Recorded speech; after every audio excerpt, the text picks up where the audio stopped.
Recently, on Disciples of the Age, the disciples made a deal with some dragons to find a way to stop the king from reaching his goal. The fighters joined a pugilist ring, and the captain of the guard informed them all of the threat posed by one of the were-creatures that attacked them the night before.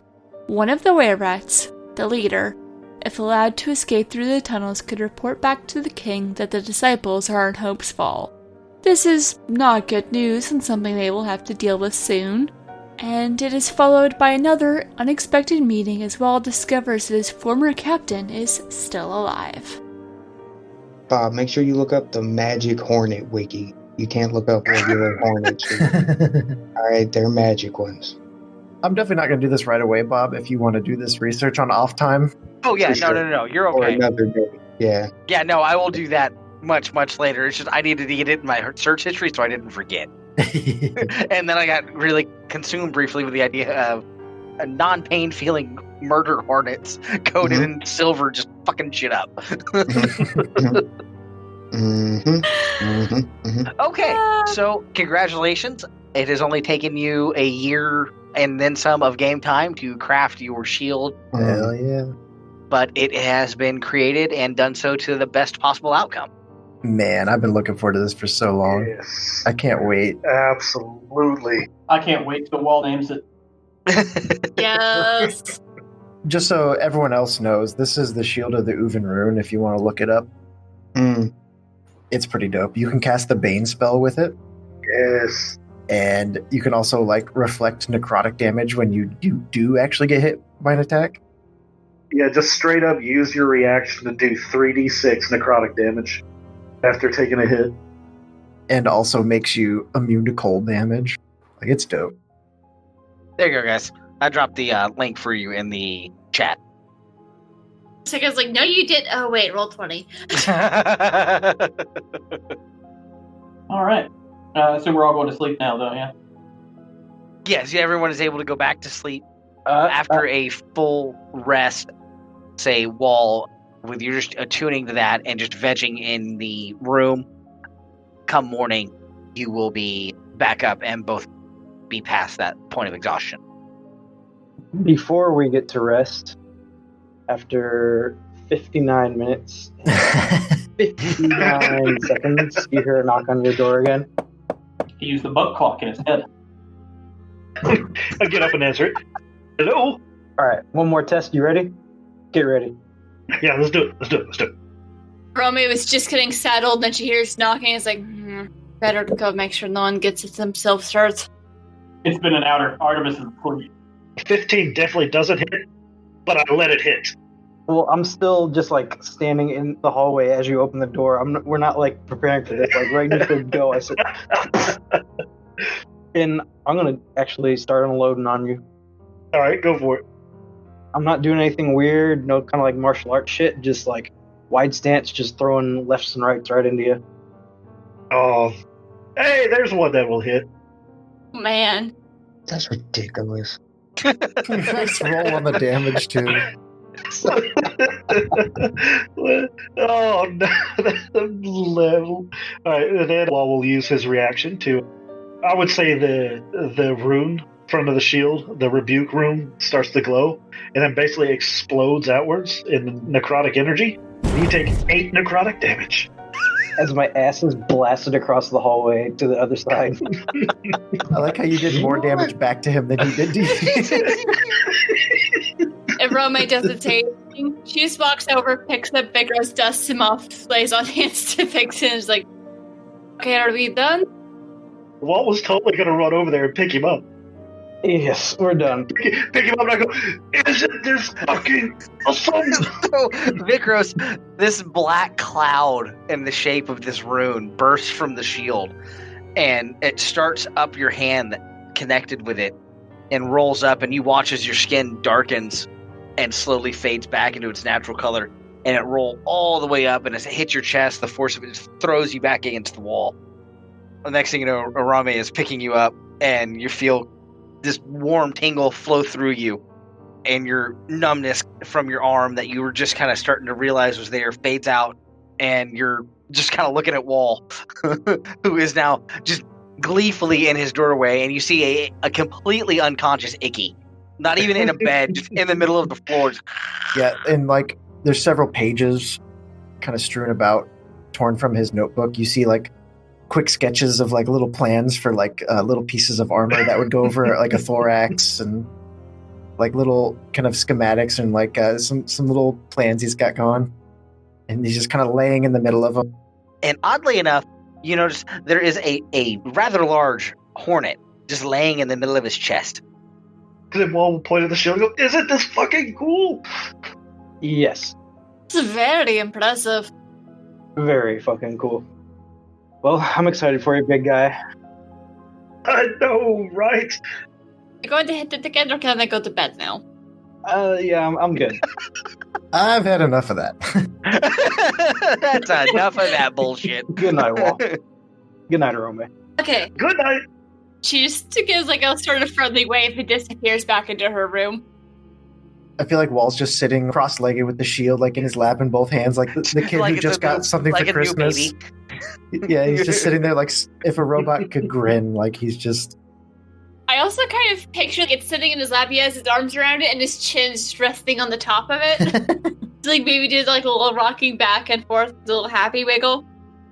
Well, what is Wall doing? He would be sitting there and basically just tracing the runes on it over and over again in his low power mode. Hell yeah, dude. I'm so pumped to see this thing in combat. Absolutely. Bane is pretty awesome. All right. So we can get to the next day. Maybe we'll get to fight with it. Right? Okay. So morning comes. Wall and Ikki, your exhaustion is past. Ikki, for the first time in quite some time for you, it was not a quick power nap. This was a solid 8 hours of just out. That's a long time for me. Uh-huh. That level of exhaustion really kind of took it out of you. You wake up in the morning just absolutely famished. Wall, you started to hear the chimes start at 6 o'clock. Ikki was still asleep at about 6:50. So if you're going to go to class, you will be gone before he's up. Class? Question mark? To the tactics class that Voltham was teaching. Oh. The rest of you guys get up at your standard time. So however you guys would like to go about the morning, go for it. I'm just going to work on the list some more and then maybe stand outside and watch the city a bit. Actually, no, it's probably going to be really bright. So she's just going to work on the list some more until she figures other people would be awake. Artemis starts to stay with breakfast. Give me a perception check if you're outside looking at stuff. Okay. She's distracted. Okie dokie. Got a 2. I rolled a 2. You didn't see anything. Yeah, so everybody who kind of goes to breakfast, you're all set. You notice Mike and Tim are up pretty early. They were kind of conspiratorially talking. You can tell that they're both seem to be fairly excited for whatever it is that they've been shanghaied into doing. Yeah. Oddly enough, you guys have not seen hide nor hair of the two young lovers since they left the Coliseum yesterday. Or my whisper to AD if she's there. Have you seen them in Guinea recently? Haven't seen them in a while. She shrugs. No, but I'm not real worried about it. They're young. Alright. She'll just go sit down somewhere. I imagine we all just kind of sit nearish to Mike and Tim because we know them. They got their breakfast and they didn't stay in the hall. They nodded at you guys, not to be rude, but they seem to be very deep in thought and discussion with what they're doing and go right back up to their room. I guess she'll say good luck as she passes. They both kind of wave. Bob, I've been doing some research. Uh-huh. If you had some dreams. Look at this. Mm-hmm. Oh, fuck yes. Mm-hmm. That's what my mind saw, and I would point out that in this depiction you would see that it wasn't grafted like Wolverine onto the poor creature. No, I just wanted to do that to his needle, his little stinger, not his entire body. Because I wouldn't make the armor out of silver. Silver's not very good for that sort of thing. That's not good armor, right? But it's very good at killing were creatures. Mm-hmm. Yeah, so I would say that would take like a solid, Oh yeah, we're gonna have to make some prototypes and shit. yeah, just the size of it. That's going to take a lot of trial and error. You're probably looking at several weeks of trial and error, I figured as much. making sure the Mhm. metal's not brittle at that thinness. But the first thing on Ikki's research plate is definitely to see if they can survive dipping their stingers in silver. Gotcha. So Mike and Tim, they're back upstairs eating. You guys suddenly notice that there's a lot of wizards on edge in the breakfast hall. And you look up, and it is almost immediately obvious as to why. Your two dragon friends are just in the middle of the breakfast hall. Oh hey. Oh, good morning. Magdar hasn't come out of his room. I'm trying to build something onto my brewery so that I can attach that water skin of really good alcohol to it. Okay. Which two dragons are there? Segrin and... God damn it. Hildreth. Hildreth, thank you. It's like I've got to flip to the right page of notes. Russo, is that it? The grumpy one? Uh-huh. Okay. Just edited that. That's the only reason I remember. Segrin's the one whose house we went to, right? He's the one who like owned the shop? Okay. Yeah, he was the steel dragon. They're are they full dragon or? Yes, they are full dragon. They're not in their dragon form now. They are full-blooded dragons. So they're in their human form. Yeah, Or okay. elven form. I was about to say, that's a little different than good morning if they're just two dragons in the middle of the... Ikki's gonna kind of run up and he's gonna tug on the pant leg of Segrin, get him to come down to his level. He kneels down and, surprising you, in your own language, goes, "What friend?" I kind of taken aback for a moment. I'll respond to him in kind and say, "Do you have any more of those delicious pickled eggs?" He smiles and pulls out a jar of them. Oh. Ooh. And I will snatch it from his hands and kind of start to scurry off, and then I'll turn back over my shoulder and I'll just give him a big old shit-eating grin. As you start to scurry, you feel a very firm hand kind of on the scruff of your neck pull you back and take the jar from your hand, open it, pull out 5 of the eggs and hand them to you. Aw. Are they just like sitting at an empty table or? No, they are just kind of right in the middle of, they're Okay, kind just of here. standing there. And you would assume, because you didn't see them upon your arrival, that they have either just teleported in or let go of an invisibility spell in the middle of all of these wizards, because they have all just kind of stopped and they are just open mouth staring. Did any of the wizards react as I kind of like walked up and just tugged on his pant leg? No, not that you could tell. It looked like they were just kind of taking in the moment. I was going to slay approach and says, "Hello, friends. What brings you here?" Segrin looks at the group and we do appear to be missing someone. And then he counts again and goes, 2 someones. Now that I've got my headset fixed, did I miss class? No. You got up and went. I just assumed you were doing other things, so I moved on with him at breakfast. Okay. Well, I'm not really sure where they're at. We didn't really make plans to meet this morning. I'm sure there's somewhere here in the tower. Hildreth looks and just immediately takes a couple of long strides, hits the door, and you hear her say Magdar as she walks through the door. You remember our names.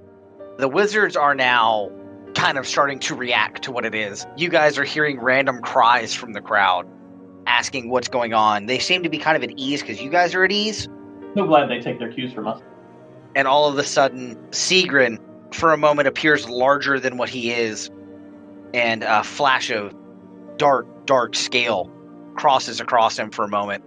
And he looks out, and a brief moment of silence, and in a booming voice, says, "No." Artemis, just with your general attunement to magic, you felt several spells being readied. I agree, no. There's no need to worry, friends. As you say that, the main wizard you met the first night you were in the tower storms in. Oddly, for a man of his build, he doesn't really carry himself as someone intimidating. He seems to be in an absolute fury And he looks straight at Segrin and says to him, "The rules are set. There is no dragons allowed." I'll take one more munch of my bacon and with a half mouthful. It's kind of racist.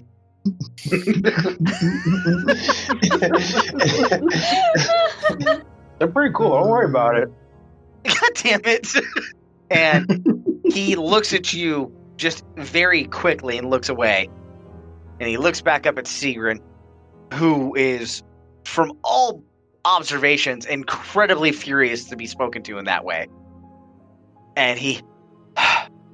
The laws have been set since the tower was founded. Dragons must ask permission before they are allowed access. You have waltzed into my home, and it will not be abided by. And he claps his hands once, and Segrin is gone. Wait. Oh. Did he get to use the slide?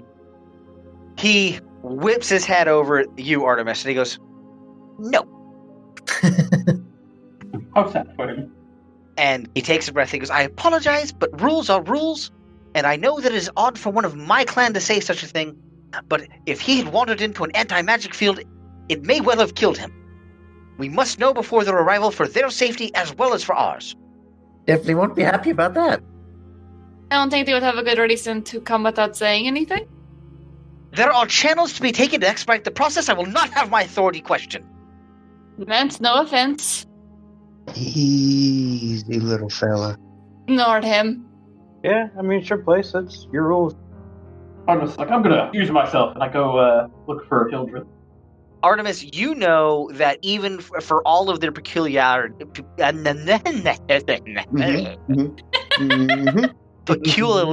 can't say that. For all their fucking quirks,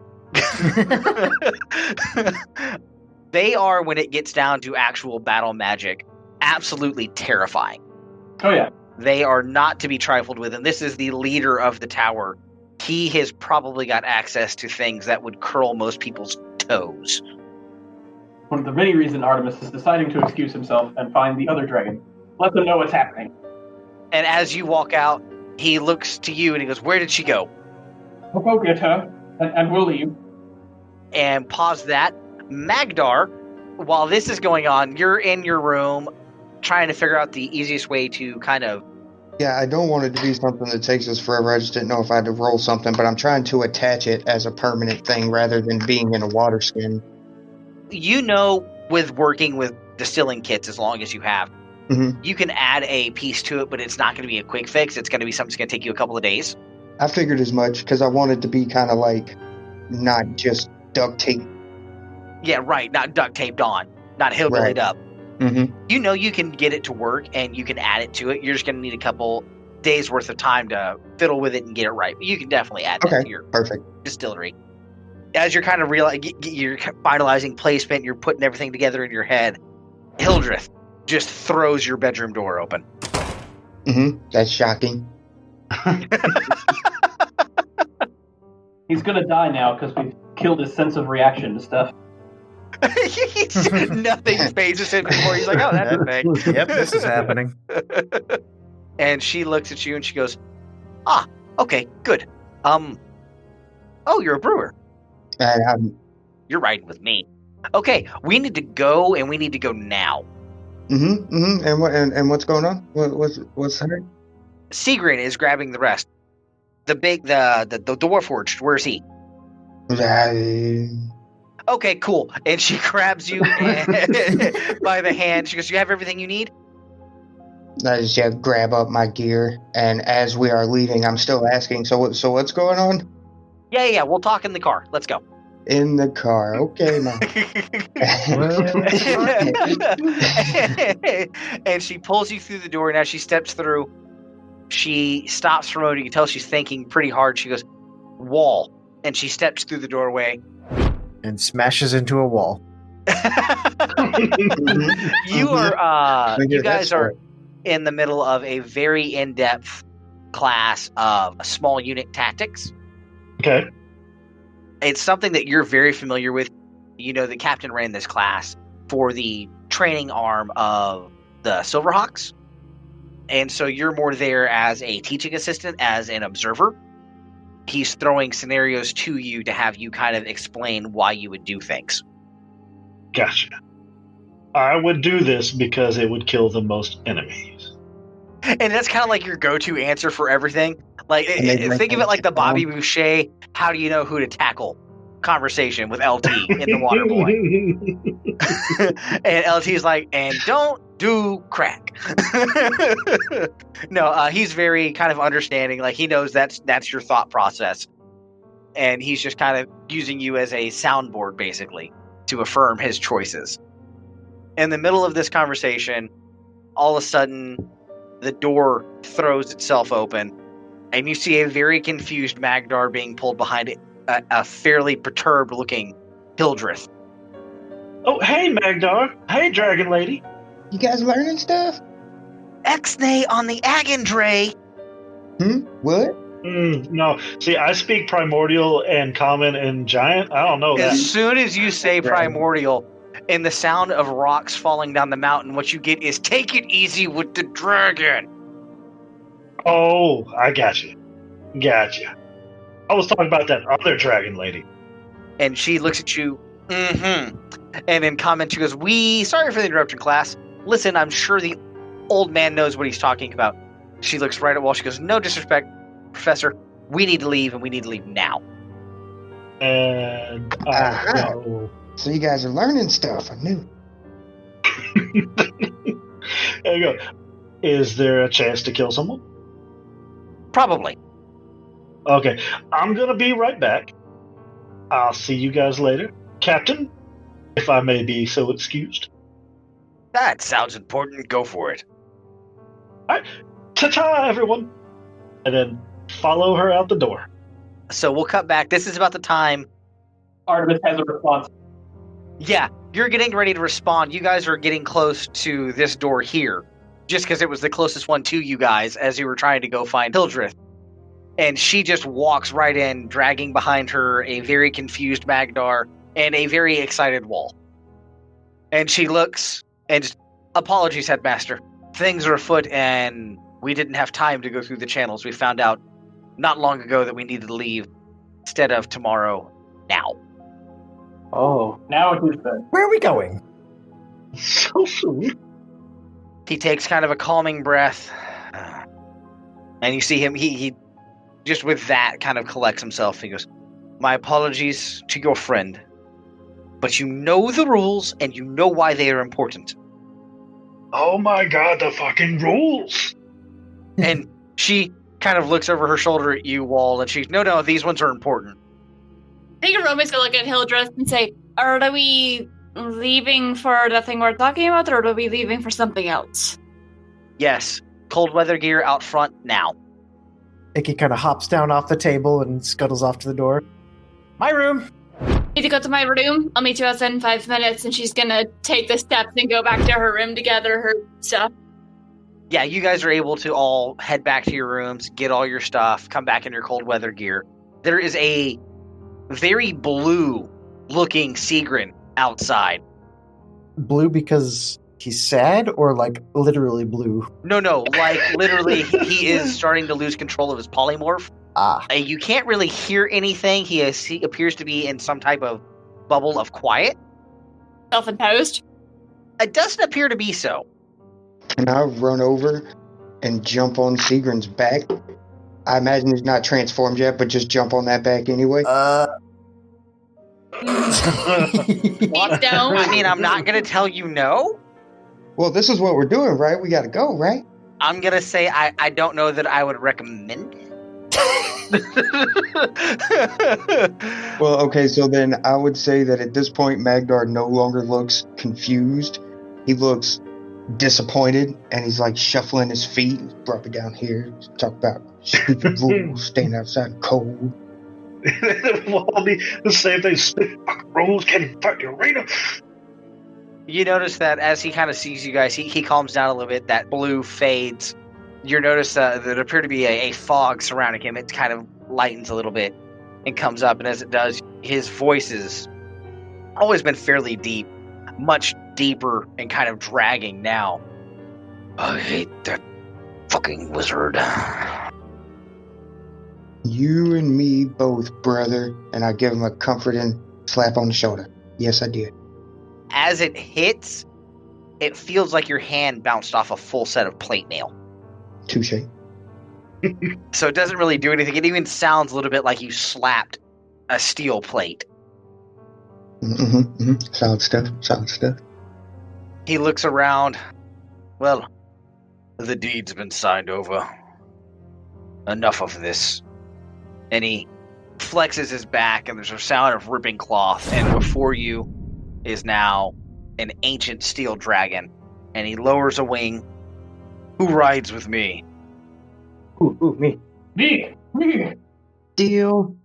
And this is when Rome pops out the front door. I'm ready to. Oh. Okay, guess we can explain in the air. We're going to the island. As soon as Hildreth sees him transform, she looks around, mumbles something, not quite. Actually, no. Ikki, you speak Draconic, don't you? Yes. Yes, Okay. I believe he does. Okay. I also speak Draconic. So everybody who speaks Draconic hears very, very clearly her say, well, I guess we're not coming back and this guy's here. And just boom, in the same process, and her place is now an ancient copper dragon.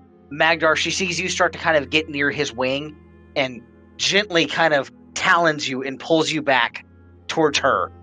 No, remember, you're with me. Yep. Rome is just gonna wait to see who gets on which one, and then. But yeah, I just need you guys to pick dragons. I'm totally going for the steel dragon. Steel. These dragons are rare. He knows it. Actually, Rome might go steal because I don't know. She might get a little irritated with Magdar after a couple of hours. Go on the other one.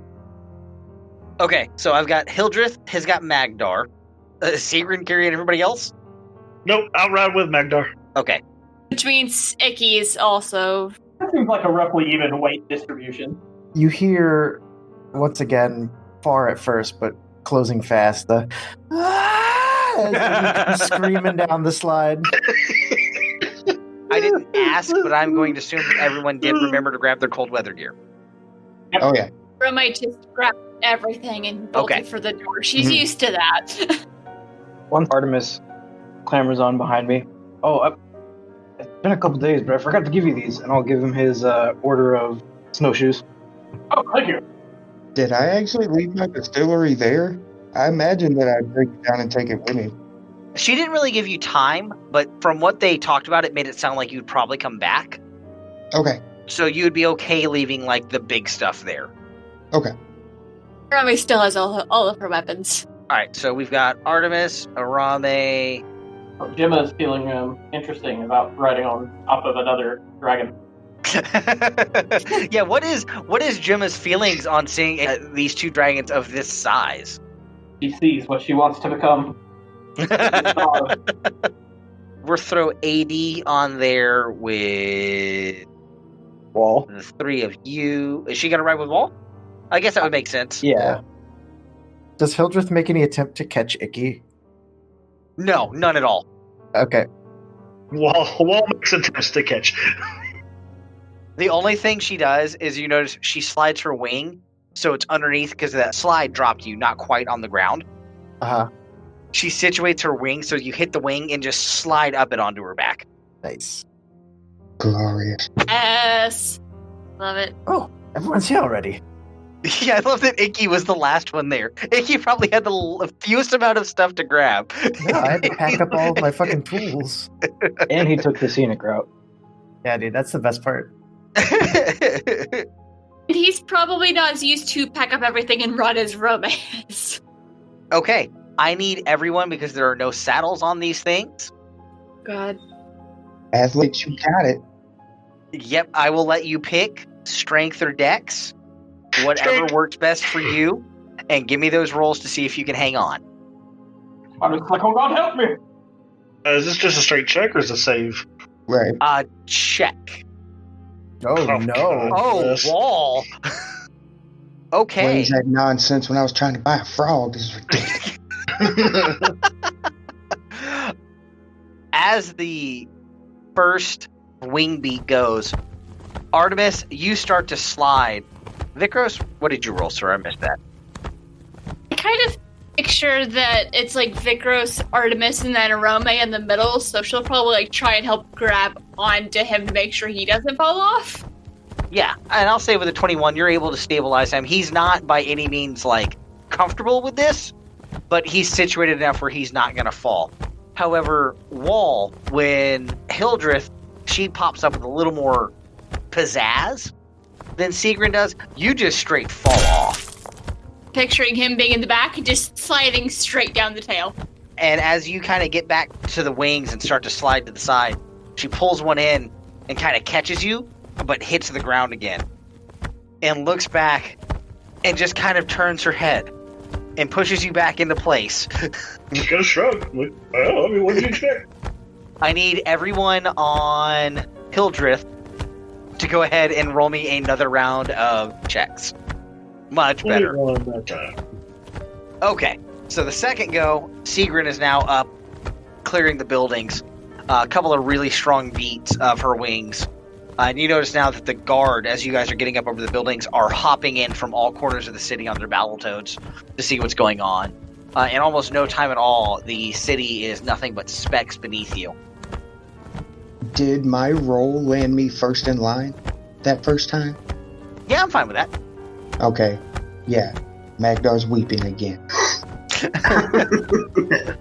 The majesty of it all.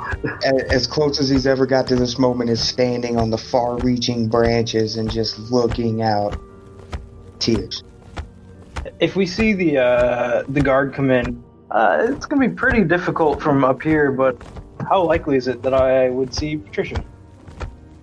Literally, you guys took off so fast, there was a city, and then basically there was not. That's enough. Got it. They are not saving anything. This seems to be a speed run. They take you up, slowly kind of climb you up over the tops of the clouds. Rome is praying. It's not even under her breath. Here's the real question. Did Trisha see Vikros on the back of a dragon? Because that's kind of a... You will have to wait until you return to town. That's kind of a big flex, you know? We'll see. Absolutely. With an old wizard and then the random hunter holding onto the back of him. For a solid couple of minutes, there's something with the sound of beating wings, and who all is brave enough to look down? Oh, Ikki is Well, it's absolutely... Artemis. Brave is not the word. He wants to see where he might end up. Rome will kind of take at least a peek.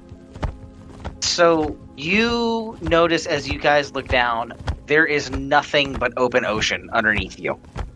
Oh, hang on, Wall. Only broken by the occasional cloud.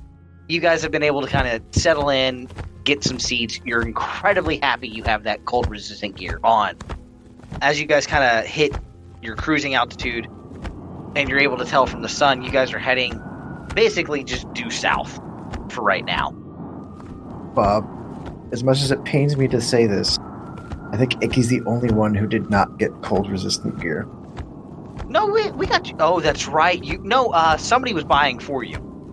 Yeah. I don't know, did they?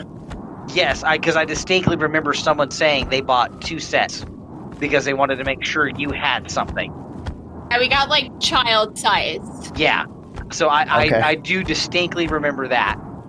It might not fit great, but it'll work. But yeah, we'll say for the purposes of it, they got you just kind of a child's clothing. Okay. And so it's a little snug, but for the most part, it does fit you. I'm smaller than most children, so that's probably fine. Yeah, the main issue is your tail. It doesn't really fit in the pants. Oh, I would have absolutely cut a hole for the tail. That's what took you so long. Yep. I was putting on my gear and I went, huh. Obviously not made for my species. Yeah, in fact, if I remember correctly, it was AD that had bought you the Okay. cold weather gear. I didn't Yes. remember that, okay. But yeah, so you guys kind of flappies, and you're doing your thing. You're up there for about 30, 40 minutes, and finally the dragons get pretty close to each other, within safe flying distance. And in your head, you're able to hear Segrin as he's focusing on what he's doing, but you hear very clearly, We have word that the king has the same intelligence we do. He kind of pauses for a moment. Individual, we believe, is behind this is of great interest to him as well. Which really sucks, because, let's be real, the drowned ones were going to get rocked by the Black Flag. Well, Okay, do I- I finally I figured out how to do it. That's how Magdar's reacting in flight. it's too beautiful.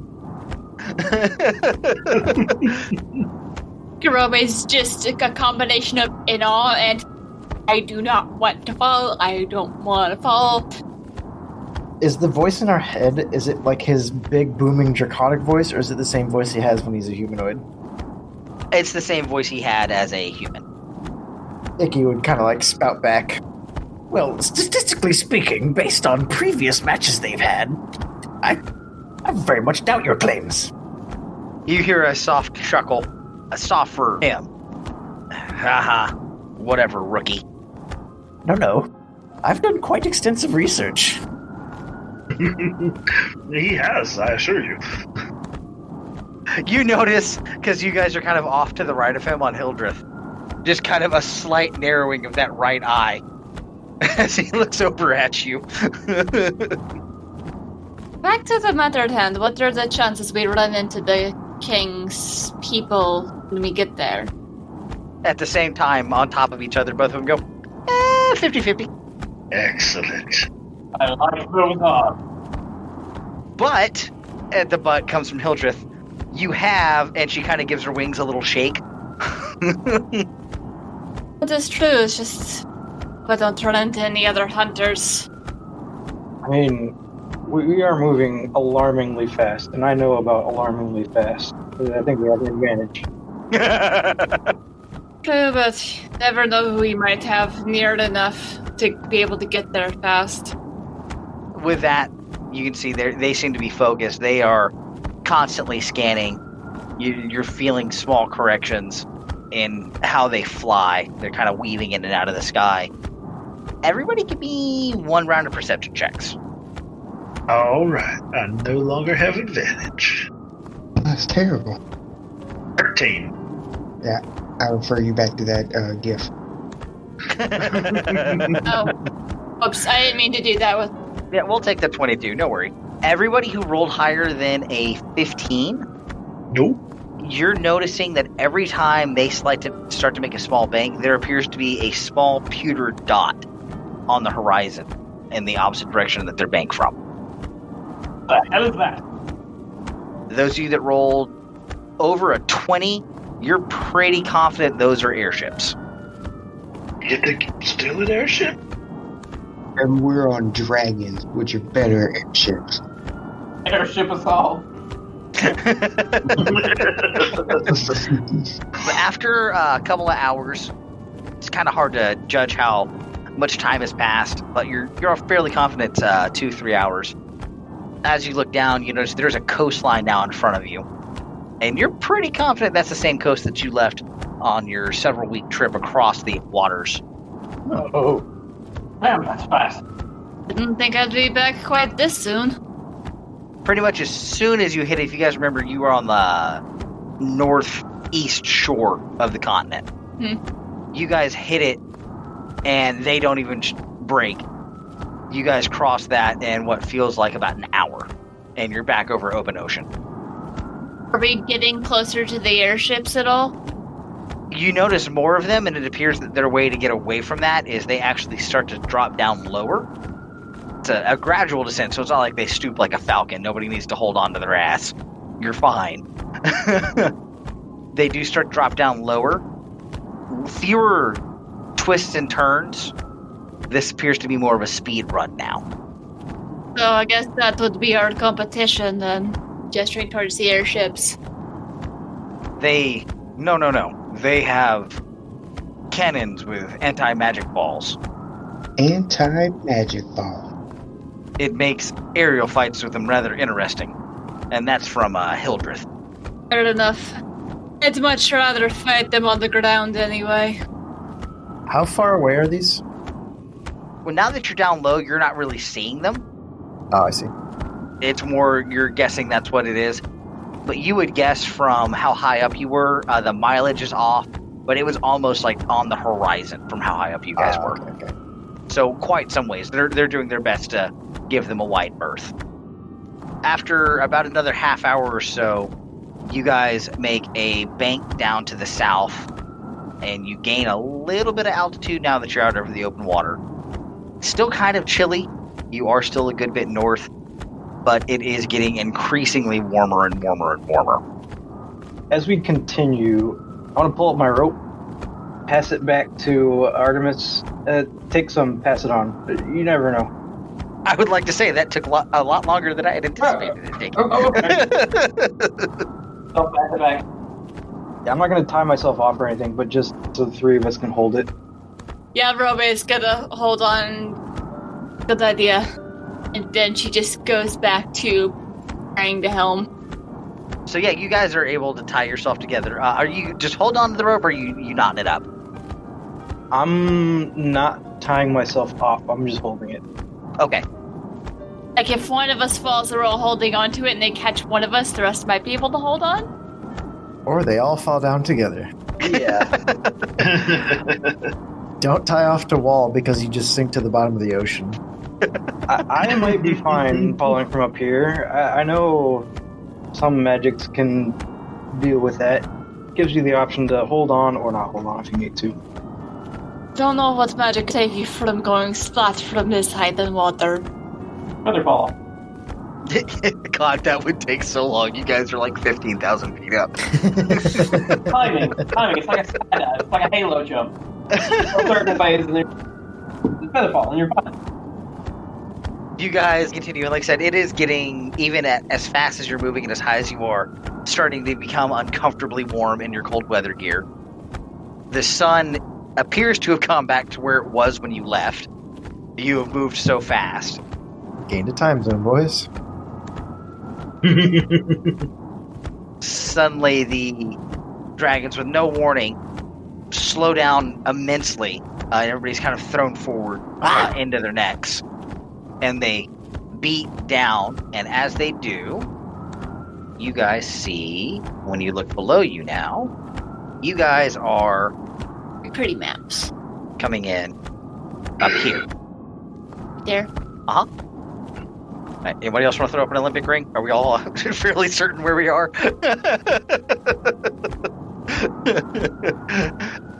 You guys kind of look down and you see this weird island chain out in front of you. It looks very odd, even from where you are.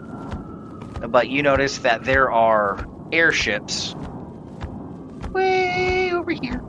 They're far enough away that you can barely see them. So you're talking miles and miles. The dragons, as one, tell everyone to hold on. Hold on. Holding on. I need another round of strength and dex checks, y'all. I'm on wall. 13. Not the best. We're all a little tired. So, Ikki is not. Ikki is wired. Artemis doesn't want to die. Magdar, even though he's king of the world and it is hanging on fairly well. So Ikki is not at all concerned about the current affairs. He's all of a sudden, you see just like a grin spread across his face as soon as airships are mentioned. And you just see he's got this kind of 1,000-yard stare as he's twiddling his fingers together. Everyone's able to hang on, but those of you who rolled 13s, it is a very, very tenuous grasp as all of a sudden the wings of the dragons tuck back, and with a freight train roar of wind howling through your ears, they drop you from about 15,000 feet up to nape of the earth in the blink of an eye. Rome's doing her best to not scream.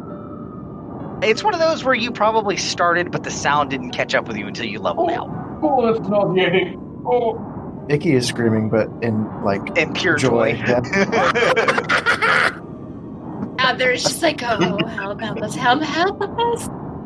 You guys started the drop about right here, and you flare out of it about right there. They quickly flatten out And arms back, eyes closed. This is what more to do. Segrin, quickly, off. We must get away from here before they track your progress from us. Oh, okay, let's sort of catch up a little bit. Oh, Where are we going? Which direction? You'll know when you see it. And you guys hop off, and I slide pitifully. Okay, bye. as soon as you guys get off their backs, they actually go underwater, and they quickly swim away. They're using their wings to help kind of push them through, and very seamlessly moving their tails as well. And they are making really good time underwater.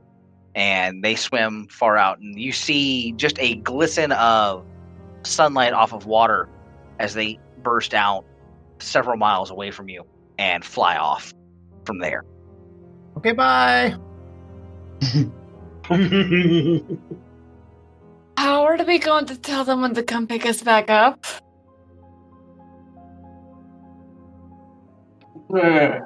It's fine. Yeah. This seems to happen. I'm sure they have a plan, but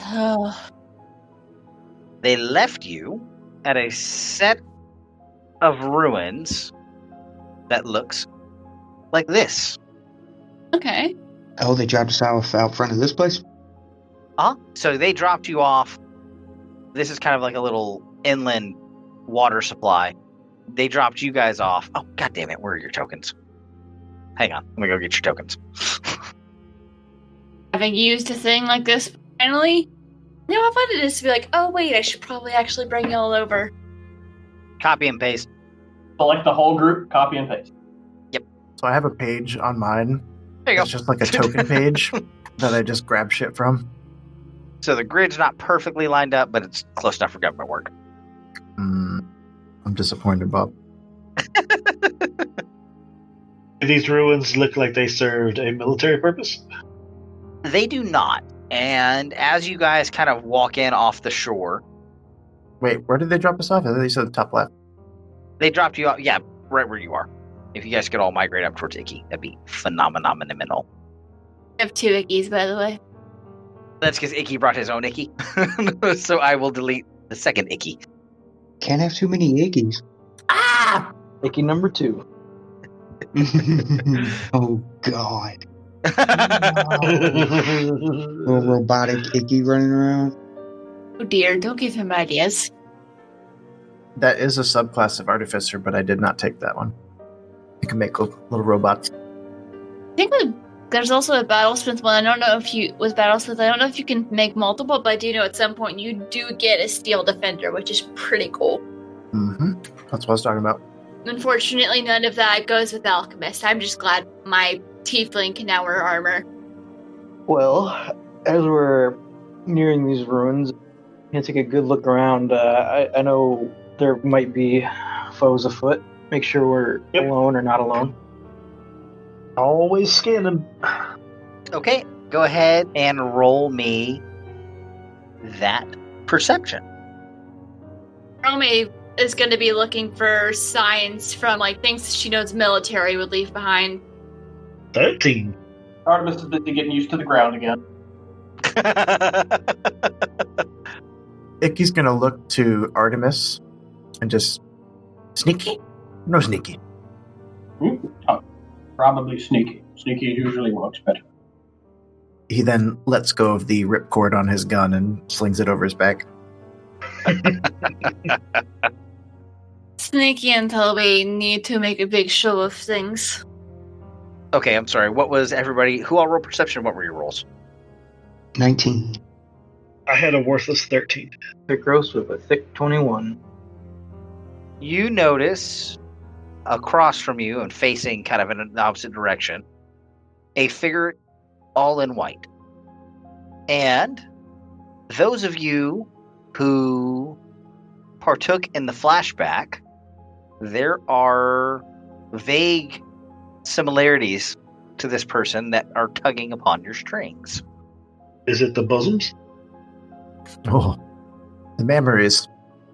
Artemis, you have the locket still, do you not? I do. When you look at the locket and the picture that is restored to it now, and look at this person, they look to be the same person. Oh. Yes. Guys, there's a picture of this lady in the locket. What? I show Ikki. She turns around, sees you, and then is here.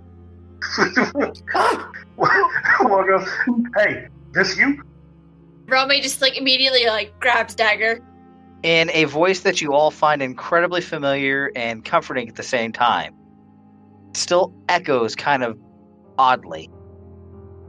Friends, it's been far too long. I don't know you. And that is where we'll end the evening.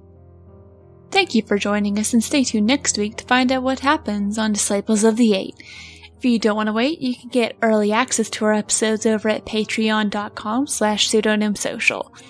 If you like our show, please consider leaving us a review on your favorite podcasting app so people can know where to find us. We couldn't do this without your help. Disciples of the Eight is a production of Pseudonym Social, changing reality one story at a time. It is DM'd by the amazing Bob Tidwell and produced by me, Brianna Toybert, with music by Patrick Chester of Chester Studios. We have Brock as Ikki, Ryan as Wall, Matt as Vikros, Spencer as Artemis, Cash as Magdar, Kara as the Anonymous Druid, and myself as Arome. To get more information on this or any of our other shows, check out our website at pseudonymsocial.wordpress.com. Hello. We are here today to tell you about Modified Role. What you're about to hear are real-life testimonies of people who have been affected by Modified Role. None of the people you're about to hear are paid actors. I mean, they are actors, but we're not paying them. Before I found Modified Role, I never knew of the foe that plagued humanity for generations, Rivers. Before Modified Role, I didn't know there were dice with more than 6 sides. Well, before I found Modified Role, I thought fantasy role-playing was something you did in the bedroom. Before Modified Role, I didn't know rolling dice could be so dangerous. Before Modified Role came along, I couldn't tell the difference between a D20 and a tennis ball. Needless to say, it's changed my life. Before Modified Role, I was shocked when someone would offer to show me their minis. So, with so many lives changed through Modified Role, don't you think it's time you gave it a try? Modified Role has not been proven to improve life in any measurable metric, and cannot be held responsible for any detrimental impact caused by listening to the podcast. Modified Role takes no responsibility for loss of bards, dwarves, or animal companions.